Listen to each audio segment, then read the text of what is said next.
আল্লাহ পাকের হুকুম ছাড়া গাছের পাতাও নড়ে না, এটা আলহামদুলিল্লাহ সত্য কথা। জিন আর ইনসান, জিন আর ইনসান এই দুইটা জিনিস, দুই জাতি হলে আলাদা। ইনসান শব্দের অর্থ মানুষ, জিন হইল ওই যে আমরা তো জানি এরা আগুনের তৈরি, জিন করি যেটাকে আমরা জানি। এই জিন আর ইনসান ব্যতীত সমস্ত মাখলুকাত আল্লাহ পাক যা আদেশ করেন তাই করে, যা নিষেধ করছেন তারা ওটা আর করে না। সুবহানাল্লাহ। আর এই ইনসান জাতি এবং জিন জাতিকে আল্লাহ পাক রব্বুল আলামিন এক্সট্রাভাবে, আলাদাভাবে এদেরকে ক্ষমতা দিচ্ছে, দান করছেন। ভালো এবং মন্দ বুঝার ক্ষমতা, যেটা জ্ঞান, বুদ্ধি, আকল, সমঝ, ভালো মন্দ বুঝার ক্ষমতা জিন এবং ইনসানকে দিচ্ছেন। সুবহানাল্লাহ। এই ভালো মন্দ জ্ঞান বুঝার জন্য আল্লাহ পাক আমাদেরকে যে জ্ঞান, যে বুদ্ধি সেটা দিচ্ছেন। সুবহানাল্লাহ বিহামদিহি। আর এটা পরিচালনা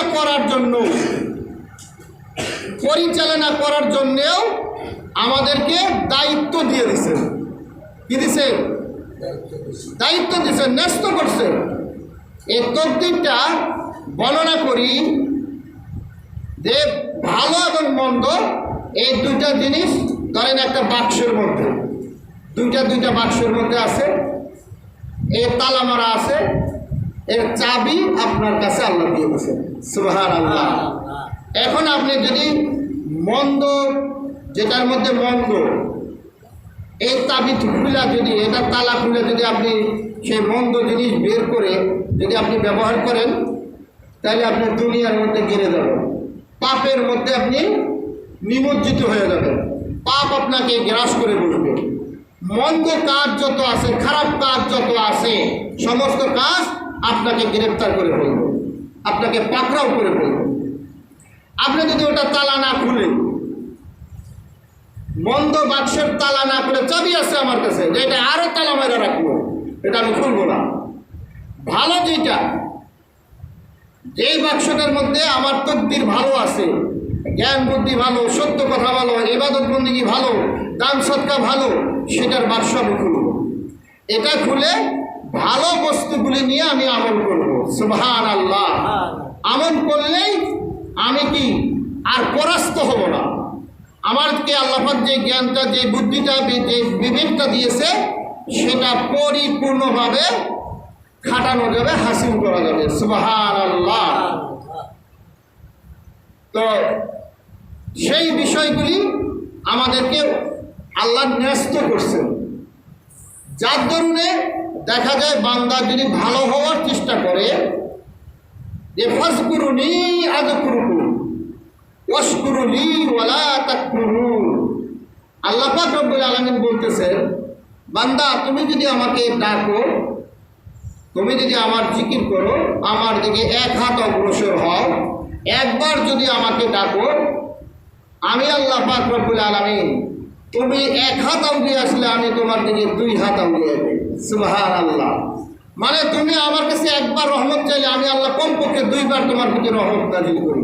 সুবহানাল্লাহ।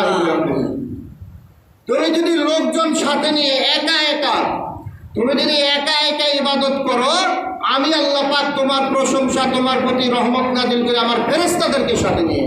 সুবহানাল্লাহ। আর তুমি যদি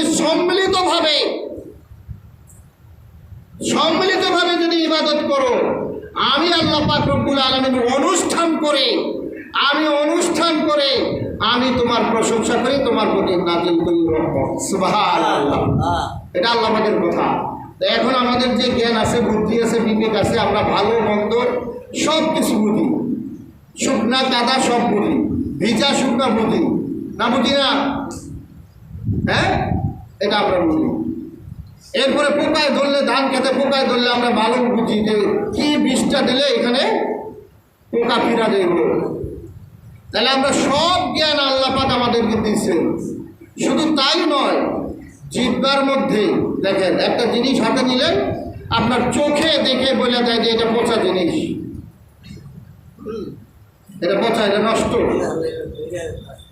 এরপরে ধরেন আপনার চোখেও ধরা পড়ে নাই, হাতেও ধরতে পারতেছে না, আপনার আকল সমাজেও ধরতে পারতেছে না, আপনি খালি ওটা জিভের মধ্যে একটু লাগান,